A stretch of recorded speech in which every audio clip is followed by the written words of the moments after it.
Imagine a dark, stormy night, October 3rd, 1849. A passerby stumbles upon a man lying in the gutter, muttering incoherently, his clothes worn and tattered, his eyes glazed over. That man was Edgar Allan Poe. How did one of America's greatest literary minds, the master of the macabre, end up in such a state far from home without anyone knowing how he got there? Poe was known for his haunting tales, stories filled with horror, mystery, and death. But what no one expected was that his own death would turn out to be one of the greatest literary mysteries of all time.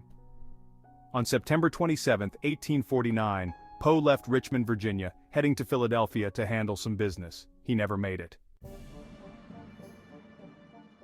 6 days later, he was found delirious and nearly unconscious in Baltimore, outside a public house that doubled as a polling station.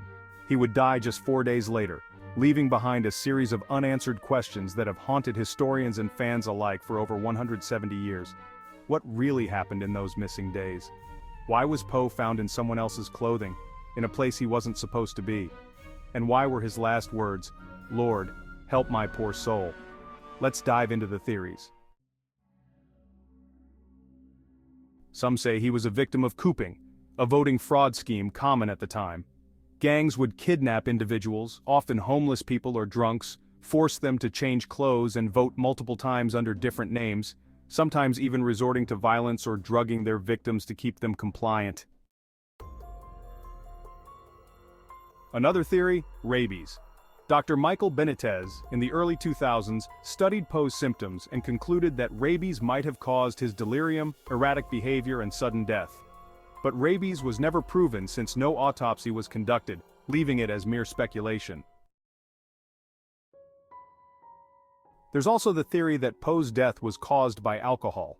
While Poe's drinking habits were controversial, he reportedly had a low tolerance for alcohol and may have suffered poisoning from adulterated liquor. Some suggest he might have even been poisoned by an enemy. After all, Poe had no shortage of rivals, both literary and personal, during his life.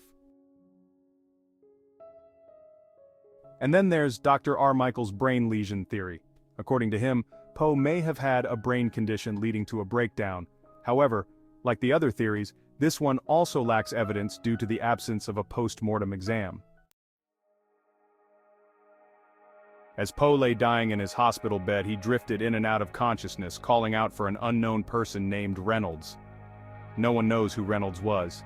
Perhaps a friend, a doctor, or even a figment of Poe's feverish imagination.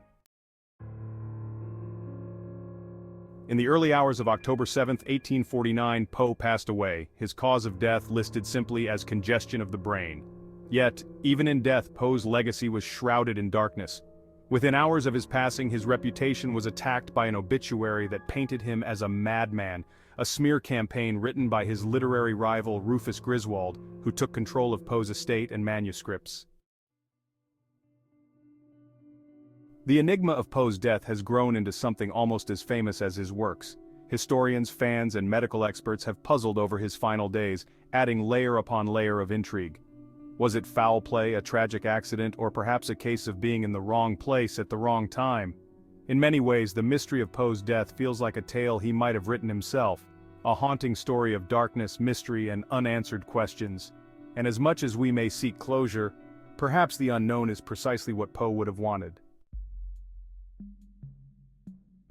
What do you think happened to Edgar Allan Poe? Was he a victim of his own demons, or was his death something more sinister? Let us know your theories in the comments below, and remember, sometimes the darkest stories are the ones that remain untold.